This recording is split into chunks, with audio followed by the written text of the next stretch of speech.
Networking, yes, can be a scary word with terrible connotations, but networking is not evil. Most of the time, networking simply involves you being a pleasant person to work with.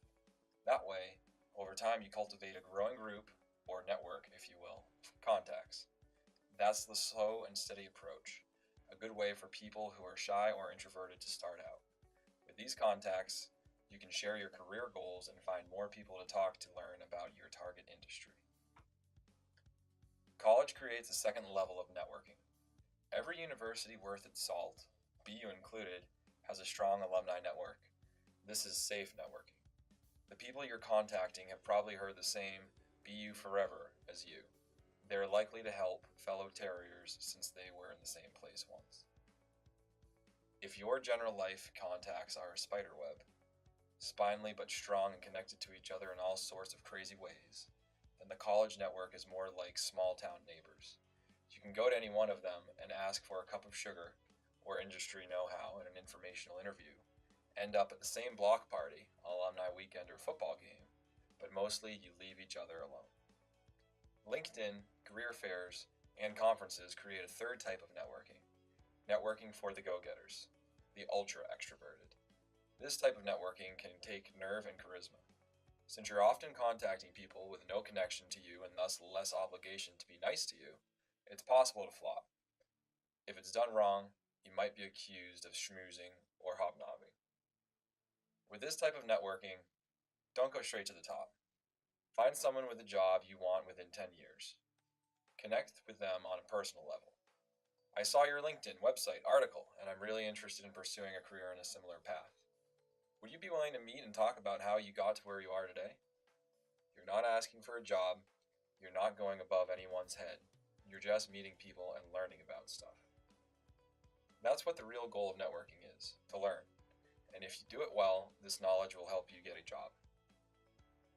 The best and most effective networking is genuine. Your contacts will be able to sniff out inauthenticity from a mile away, and it'll be way more pleasant for you. If you're having fun, it'll easily become part of your everyday life instead of a chore. Main lesson, networking is not evil. If you just think of it as talking to interesting people, it can even be fun. At career fairs, you have the opportunity to talk to many employers about available positions, the company culture, and more. The companies at career fairs are there in a recruiting capacity. Most will have currently available relevant jobs, and they're interested in hiring BU students. Since companies are going out of their way to connect with students, make an effort to attend any recruiting events and career fairs your target companies host. At the event, say hello and make a connection. That simple gesture shows you value the company and are willing to sacrifice your time to learn more. Prep. Don't get overwhelmed by the number of people and don't try to visit every company. Look up the companies in advance and find the ones that interest you. Do some research to show your awareness. Come up with questions beyond, what do you do here? Have intelligent research questions to stand out from other candidates and show you're actually interested and invested in this company. Revise your resume in advance. Tailor your resume to your target companies. Make sure to have relevant industry experience at the top and show your interest through organization. If you're interested in multiple types of positions, make different versions of your resume to target each of those positions. Print out a copy of your resumes and then put them in a folder. Be prepared to talk about yourself. Come up with a 20 to 30 second pitch that addresses your background, experience, and goals and trajectory. What are your goals at a career fair? Learn about the companies, put a face to your name. Be remembered for good things. Be polite, show interest in the company through research and intelligent questions. Show you know your stuff. What to do? Dress nice, check the event. Some career fairs have a more relaxed dress code, but either way, wake up a few minutes earlier so you have time to comb your hair and put on a nice pair of pants and real shoes, and a nice shirt.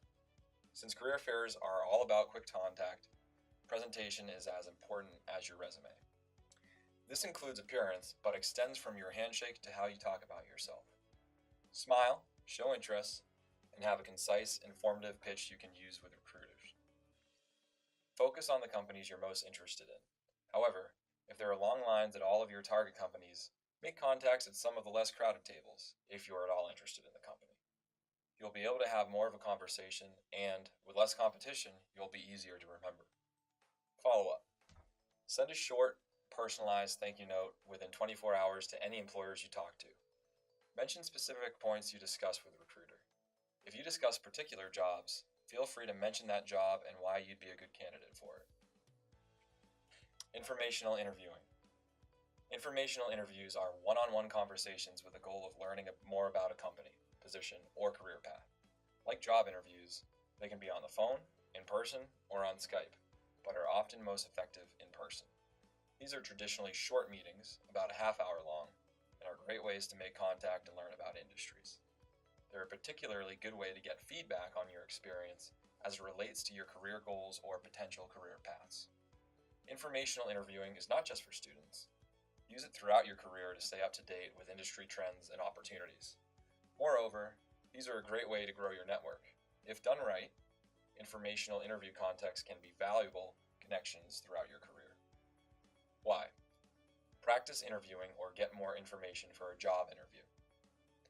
Learn about entry-level jobs in the field and career paths.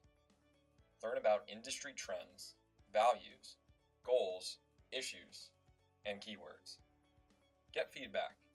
Your contact might send you in a direction you weren't expecting. Learn who else to connect with. Who should I talk to? Second or third degree connections on LinkedIn and real life. Alums with similar career paths. People in a company or industry that you're interested in who have something in common with you. Prep. Email the potential contact. Say you're impressed by their career path and you're interested in talking to them. Specify that this is informal, not a job interview, not asking for a job. Try to set up an in-person meeting. Coffee shops are great places. They're informal. You have something to do if you're nervous, like drink coffee, and they keep the meeting short, which is probably best for your contact. Do some research. Find out more about their background and the industry. Come up with questions to ask. Consider what you want to learn. Are you trying to figure out if a career path is right for you?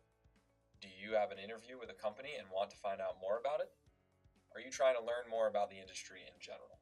Think about their career path, how they got to where they are, and what was significant in their career, degrees, advice, and their company culture. During. Be polite. Be prepared for some small talk. Guide the meeting. You're the interviewer here, so you'll have to lead.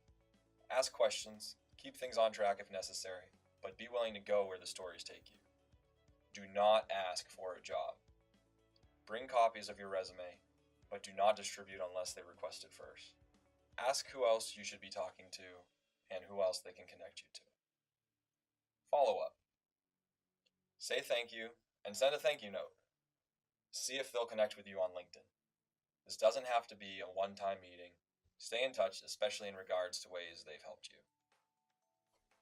Now that you've learned a little more about networking, how to work a career fair, and conducting informational interviews, you're ready to impress an employer and land your internship or entry-level job out of college.